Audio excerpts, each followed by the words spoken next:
అలాగే ప్రతి నిరుద్యోగికి నిరుద్యోగ భృతి నెలకు 3000. ఇవన్నీ చంద్రబాబు నాయుడు గారు ఇచ్చిన వాగ్దానాలు, కానీ వాటిల్లో అమలు చేయలేకపోయారు. ఇంకో గొప్ప విషయం ఏంటంటే రైతులకు ఆయన సంవత్సరానికి 20,000 చొప్పున 2 సంవత్సరాలకు 40,000 రూపాయలు చంద్రబాబు నాయుడు గారు ఇవ్వాలి. ఆయన మరి ఒక 5,000 ఇచ్చి చేతులు దులుపుకున్నారు. ఇప్పుడు మరి ఒక 5,000 ఇవ్వడానికి సిద్ధంగా ఉన్నారు. 40,000లో 10,000. ఇట్లా ప్రతి ఒక్కరిని మోసం చేశారు. ముఖ్యంగా తల్లికి వందనం అని జగన్మోహన్ రెడ్డి గారు ప్రత్యేకంగా తీసుకున్న కార్యక్రమానికి ఆయన ప్రతి ఇంట్లో ఎంతమంది ఉంటే అన్ని 15 ఇస్తానని లోకేష్ బాబు గారు హామీ ఇచ్చారు. అది కూటమి ప్రభుత్వం జూన్లో గద్దెలెక్కింది, జూలైలో ఇవ్వాల సంవత్సరం అంతా ఎగ్గొట్టేశారు. వైసీపీ పార్టీ అడగగా అరాకొరగా మొన్న ఇచ్చారు. అన్నీ మోసాలే. ఉచిత బస్సు అన్నారు, ఒక సంవత్సరం ఎగ్గొట్టారు.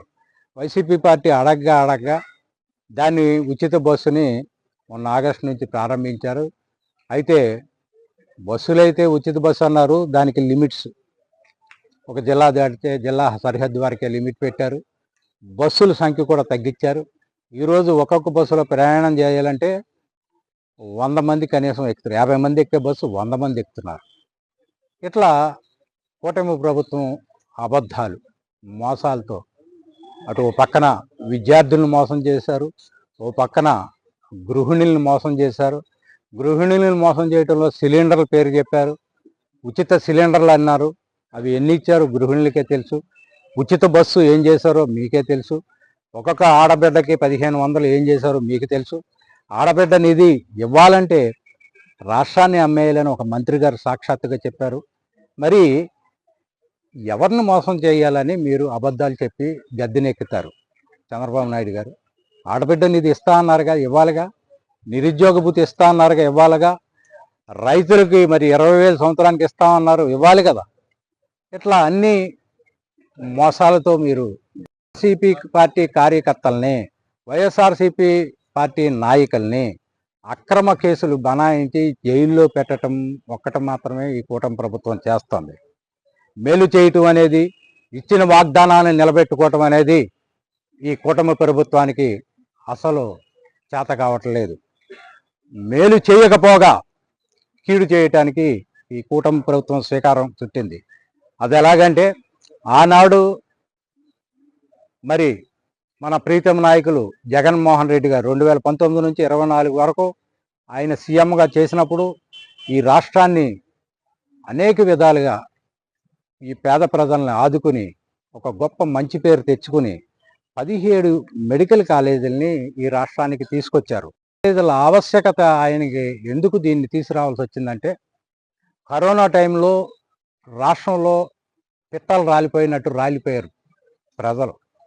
ఈ కరోనా మహమ్మారిని చూసిన తర్వాత జగన్మోహన్ రెడ్డి గారు ఈ రాష్ట్రంలో ఉచిత వైద్యానికి, ఉచిత వైద్య కళాశాలలకు పెద్దపీట వేయాలని, ప్రతి పేదవాడి ఇంట్లో ఒక డాక్టర్ ఉండాలని, ప్రతి పేదవాడికి ఉచిత వైద్యం అందాలనే ఒక గొప్ప మహా యజ్ఞంగా 17 మెడికల్ కాలేజీలని ఆయన కేంద్ర ప్రభుత్వంతో మాట్లాడి అనుమతులు తీసుకొచ్చి 17 మెడికల్ కాలేజీలు, వాటిల్లో 2023-24 కల్లా 5 కాలేజీలు కంప్లీట్ చేసేశారు.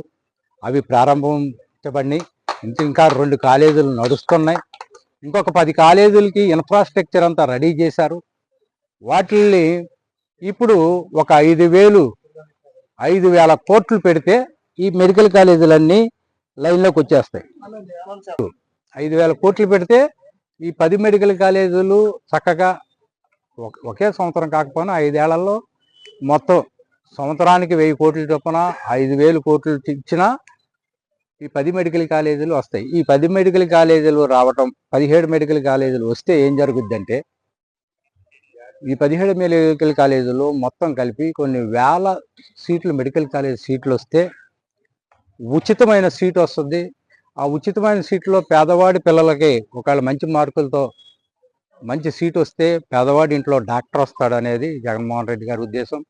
ఈ 17 మెడికల్ కాలేజీల్లో దాదాపు ఒక 5-6 సూపర్ స్పెషాలిటీ హాస్పిటల్, మిగతా అన్ని కాలేజీ హాస్పిటల్స్ వస్తే ప్రతి పేదవాడికి ఉచిత వైద్యం అందుద్దనే ఒక మంచి ఆశయంతో జగన్మోహన్ రెడ్డి గారు ఈ 17 మెడికల్ కాలేజీలు తీసుకొస్తే, ఈరోజు చంద్రబాబు నాయుడు గారు ఆయన తన అనుయాయులకి ఈ మెడికల్ కాలేజీలని కట్టబెట్టాలని చూస్తున్నారు.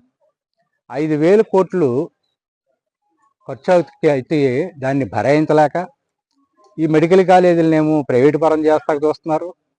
దాదాపు 1,00,000 కోట్లు అప్పు చేసి అమరావతిలో డబ్బులు పోయటానికి చూస్తున్నారు. ఇక ఇంత మేధావో చంద్రబాబు నాయుడు గారు, మీరు ఆలోచించండి. అమరావతి అనేది బూడిదలో పోసిన పన్నీరు లాంటిది. ఎందుకంటే అక్కడ ఆ సిటీ నిర్మాణానికి అనువైన ప్రదేశం కాదని ఓ పక్కన గగ్గోలు పెడుతుంటే, అమరావతిలోనే 1,00,000 కోట్లు తీసుకెళ్ళి పారబోసేస్తానంటున్నాడు చంద్రబాబు నాయుడు గారు. సరే, ఓకే, అమరావతిని డెవలప్ చేయి, మేము కాదంట్లా. 1,00,000 కోట్లు అప్పు చేసి అమరావతిలో పారబోసిన నువ్వు 5,000 కోట్లతో మెడికల్ కాలేజీని రన్ చేయలేరా చంద్రబాబు నాయుడు గారు అని నేను ప్రశ్నిస్తున్నా. పేదవాడికి విద్యను, ఉచిత వైద్యాన్ని దూరం చేస్తున్నారు చంద్రబాబు నాయుడు గారు. ఇది ఈ రాష్ట్రానికి మంచిది కాదు, మీ ప్రభుత్వానికి కూడా మంచిది కాదని హెచ్చరిస్తున్నా. ప్రజలు గమనిస్తున్నారు, ఏం జరుగుతుందో గమనిస్తున్నారు. ఈ రాష్ట్రంలో ఈరోజు మెడికల్ కాలేజీలు మీరు ప్రైవేటు పరం చేయటం ద్వారా మేధావి వర్గము, ప్రతిపక్షాలు, ప్రజలు అందరూ కలిపి చంద్రబాబు నాయుడు గారు ఈ రాష్ట్రానికి ఇంత అన్యాయం చేస్తున్నారా అని ప్రశ్నిస్తున్నారు.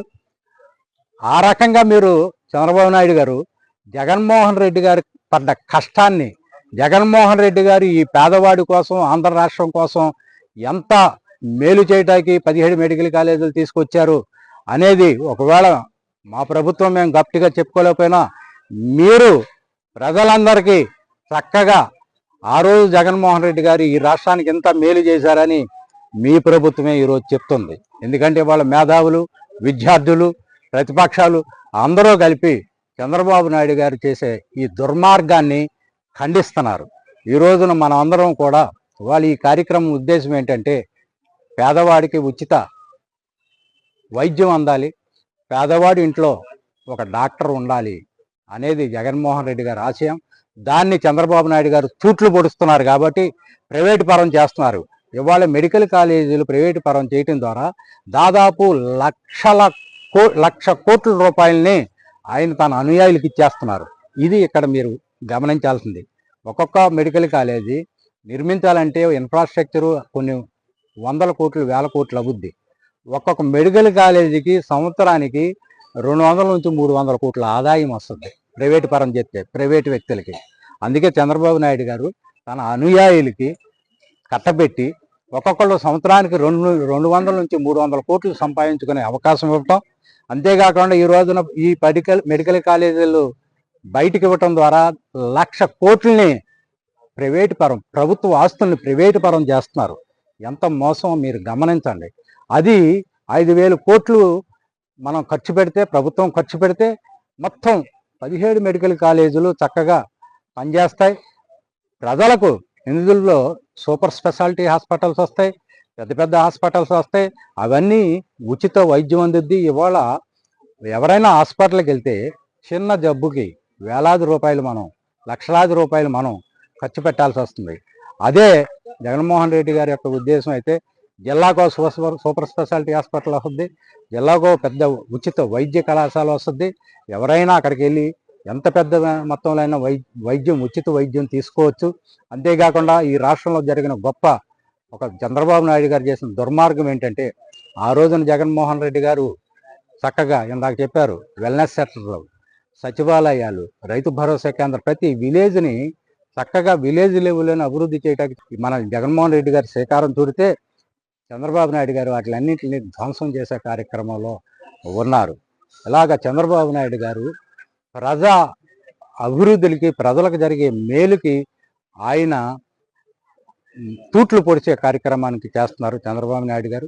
ఆయన ఎంతసేపు ప్రజల అభివృద్ధి కానీ, ప్రజల సంక్షేమం కానీ గాలికి వదిలేసి, ఎంతసేపు తన కోటరీ, తన బంధువర్గం, తన ఇంపార్టెంట్ నాయకులకి కోట్లాది రూపాయలు, లక్షల కోట్ల రూపాయలు కట్టబెట్టే ప్రయత్నంలో చంద్రబాబు నాయుడు గారు, కూటమి ప్రభుత్వం ఉంది కాబట్టి ఈ దుర్మార్గమైన చర్యను మనం అందరం ఖండిస్తూ ఈ కోటి సంతకాల సేకరణలో ప్రతి ఒక్కరూ అడుగు ముందుకేసి మనం కోటి సంతకాలని పెట్టి ఇది గవర్నర్ గారు పంపటం ద్వారా చంద్రబాబు నాయుడు గారు ఆయన ఏదైతే నిర్ణయం తీసుకున్నారో చంద్రబాబు నాయుడు గారు తీసుకునే ఈ నిర్ణయం తప్పు అని మనం చెప్పడం ద్వారా ఆయన మెడలు వంచి, చంద్రబాబు నాయుడు గారు మెడలు వంచి ఈ ప్రైవేటీకరణను రద్దు చేసే దిశగా మనందరం ప్రయాణం చేయాలి.